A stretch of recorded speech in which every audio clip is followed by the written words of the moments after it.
As her plane touches down in Whitehorse, Charman Smith's family and friends are anxiously waiting for her arrival. After a few agonizing minutes, they were there to welcome her as her 7-year ordeal finally came to an end. So happy. Yeah, I'm happy.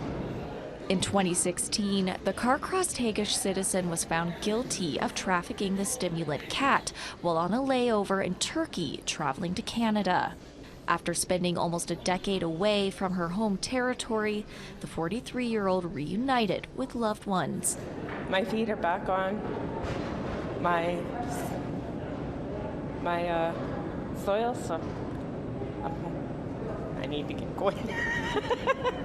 Smith has always maintained she was an unknowing drug mule.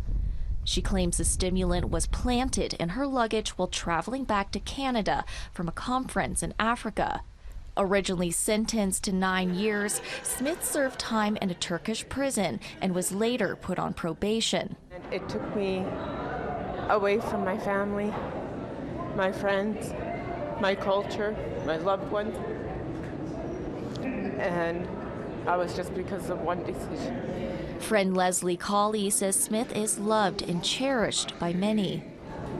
To read her news the other day, it was, "I'm coming home, I'm coming home. Let everyone know I'm coming home." That's such a gift in these times. Facing a dire economic and medical situation in 2021, Smith appealed to the federal government so she could serve the remainder of her sentence in Canada through a prisoner transfer agreement. But that agreement never materialized before her release date. They could have done a lot more, and they didn't. Kim Bowden is the National Vice Chief of the Congress of Aboriginal Peoples, which has been helping Smith. He says government officials failed to help a First Nations woman facing uncertain circumstances.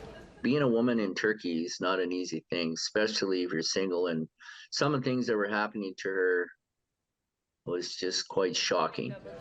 Now back in her beloved Yukon, Smith says her focus now will be on healing and spending time with loved ones. I need recovery is what I need. And it's an emotional recovery, emotional journey that I'll be on next. Sarah Connors, APTN National News, Whitehorse.